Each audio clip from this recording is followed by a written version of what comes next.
Good mornings are the ultimate power move for bulletproofing your back and hamstrings, but this is an advanced exercise, so if you're a beginner, start light. So let's look at the setup first. Keep your feet hip width apart and a slight bend in your knees. This is a hinge, not a squat.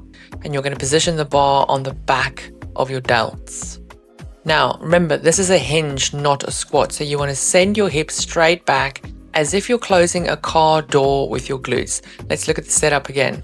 So safely position the bar on the back of your delts, your shoulders, and then we position our feet hip width apart, slight bend in the knees, and now we hinge. So you're closing a car door with your glutes. That's what we're doing. Go until your torso is nearly parallel to the floor, but keep your spine neutral, no rounding. Drive through your heels and push your hips forward to stand.